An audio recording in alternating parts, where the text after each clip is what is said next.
Yo, what is up guys? Welcome to the Day 63 recap of the 2016-2017 NBA season.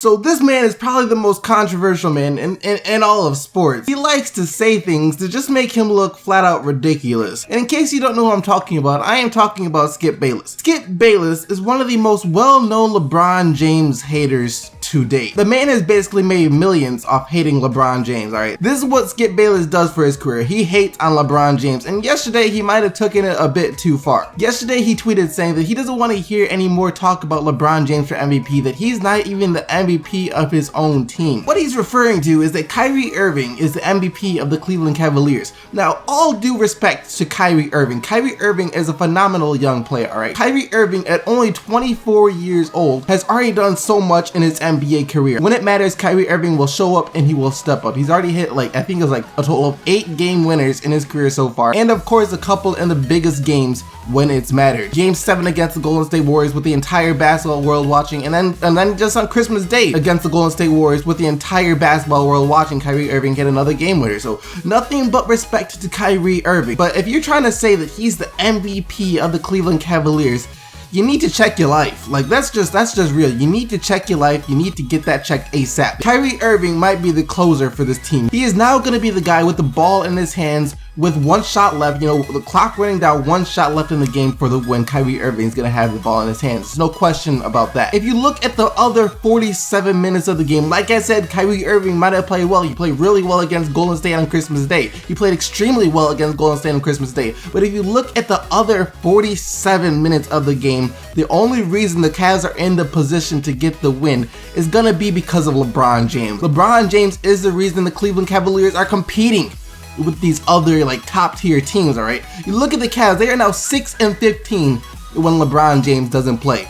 6-15 when LeBron James doesn't play. Just LeBron James doesn't play. Not LeBron James and Kyrie Irving. Not LeBron James, Kyrie Irving, and Kevin Love. Not just LeBron James and Kevin Love. No, just when just LeBron James doesn't play. If Kyrie Irving was actually the MVP of the Cleveland Cavaliers, they would have more than just 6 wins with LeBron James sitting out. That's just facts. That's just facts, Skip Bayless. How can you defend Kyrie Irving as the MVP of the Cleveland Cavaliers when without LeBron James, he can't beat a team? They can't win without LeBron James. 2015 NBA Finals, LeBron James takes the Golden State Warriors to 6 games. Alright, by himself. No Kyrie, no Kevin Love. Takes the Golden State Warriors by himself to 6 games. Put Kyrie Irving and LeBron James in a situation, the Cavs get blown out every single game. Every single game is a blowout and it ends in 4. That's just real life. Like I said, I love Kyrie Irving. All respect to Kyrie Irving. But replace LeBron with Kyrie in that series, and no one's even watching that. Skip Bayless, so how exactly is Kyrie more valuable to this team than LeBron James? Maybe in the final possession of the game. Maybe when it comes down to the last shot, you can say that Kyrie is their most valuable player. But overall, you could put LeBron James on any team in the NBA and he immediately becomes their most valuable player. Why? Because he is the best player on the planet at the moment. And probably until he retires. Let's just be real here. For LeBron James is going to be the best player on the planet for at least the next 5 years. If MVP didn't mean the MVP of the NBA, if it meant the most valuable player to a specific team, then LeBron James would win every single year. LeBron James is the reason that any team he's on at least goes to the NBA Finals. For all the talk about how valuable Russell Westbrook, Damian Lillard, Stephen Curry, any of these great players are to their teams, none of them are more valuable to their team than LeBron James, because they might make those teams great. Russell Westbrook makes the Thunder a good team. He makes them a playoff team by himself. But LeBron James by himself makes any team into a championship contender. Russell Westbrook is not making the Thunder a championship contender right now. The Thunder aren't a championship contender. They're a really good team. Russell Westbrook is a phenomenal player, but he's not making them a championship contender. You take LeBron James off this Cleveland Cavaliers team, you no longer have a championship contender. You most likely don't even have a playoff team for how they play without LeBron James. So to say that LeBron James isn't the most valuable player to his team is just flat out ridiculous. Skip Bayless. Now, I don't know if you are saying this so you can hype up your new show or whatever, if you could just get some more views, because controversial things get you a lot of retweets and stuff like that. But all you're doing to me is you're ruining your credibility, because anything that comes out your mouth just sounds like garbage to me now. That's just how it is. Anything that comes out your mouth sounds like garbage. James Harden had 32 points, 12 assists, 5 rebounds, and Eric Gordon had 15 points and 5 assists off the bench as the Houston Rockets went out and they destroyed the Phoenix Suns. Everyone saw this coming. The Houston Rockets went out and destroyed the Phoenix Suns. The Minnesota Timberwolves are starting to win more often. They are starting to win more often. 3 out of the last 4 games have resulted in a W, so maybe they're starting to get the hang of things just a little bit. At least it seems as if they're progressing, as they got the 104-90 win over the Atlanta Hawks last night. All 3 of the young Big 3 played well. Andrew Wiggins had 21 points. He was 4 of 6 from downtown, so Andrew Wiggins is still improving that 3-point shot of his. Karl Anthony Towns had 22 points and 11 rebounds, and Zach LaVine had 21 points for the Minnesota Timberwolves. So all 3 of the Big 3 played well, and the Minnesota Timberwolves wound up with a nice quality win.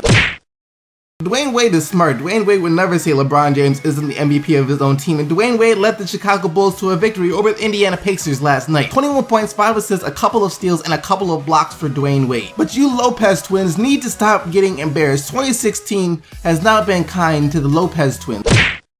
Otto Porter Jr. is still showing signs that he can be a quality player in this league. Not just quality, but an above average player in this league. Last night he had an amazing game.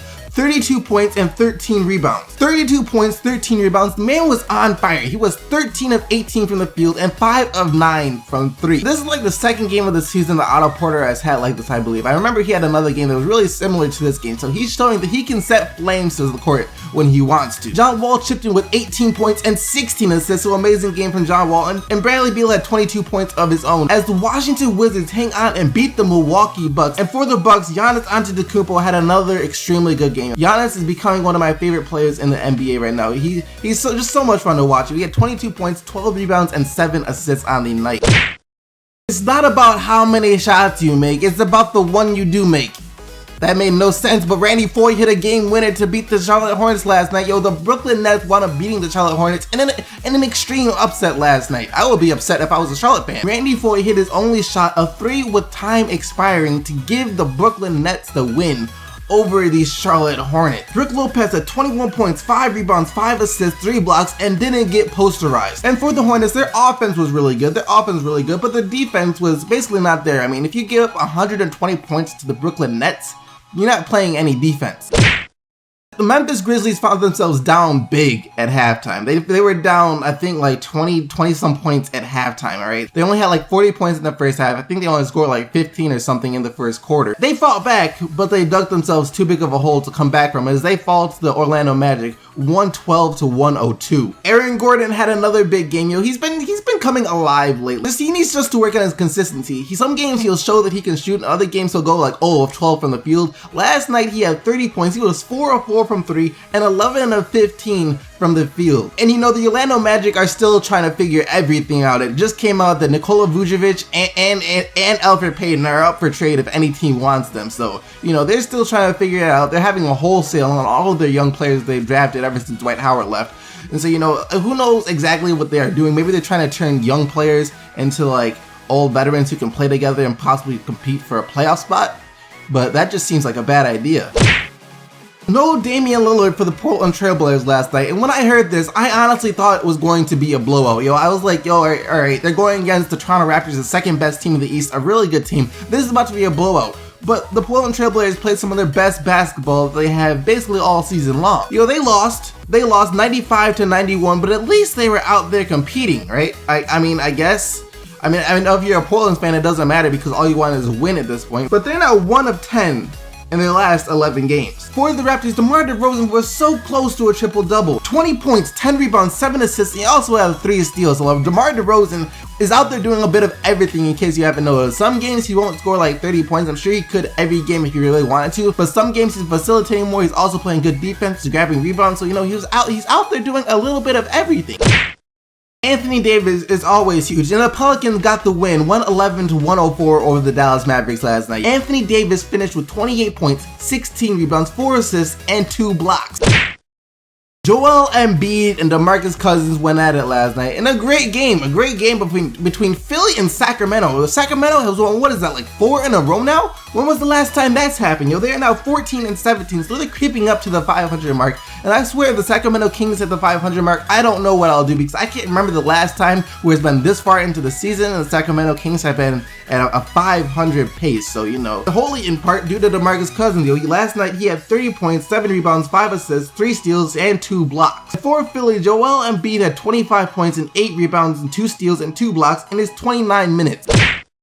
Clippers fans, I am sorry. I don't know. This franchise just might be cursed. I mean, it just might be cursed. First Blake Griffin, then Chris Paul is still out, and now JJ Redick, and they lost their third straight to a sub 500 team. You know, they lost to the Denver Nuggets last night, who aren't the worst team in the NBA. They're not the worst team, but the Clippers, if healthy, of course, would win. But that's the thing. If healthy, they're not healthy. Jokic, Gallinari, and Will Barton had really good games for the Denver Nuggets. Jokic had 24 points, 10 rebounds. Gallinari had 23 points, and Will Barton had 23 off the bench. For the Clippers, they tried with what they had left, but when, you know, basically your whole offense is out and JJ Redick, Chris Paul, and Blake Griffin, there's not much chance of you winning. And that about wraps up all the action of the Day 63 recap of the 2016-2017 NBA season. I hope you guys enjoyed it. If you did, make sure to smack that like button and subscribe if you haven't already for more daily NBA videos. Comment down below what you think about Skip Bayless and his LeBron James remarks. Do you guys believe the words that came out of this man's mouth? Tell me down in the comment section below. And until tomorrow, keep getting them buckets, Team SDC,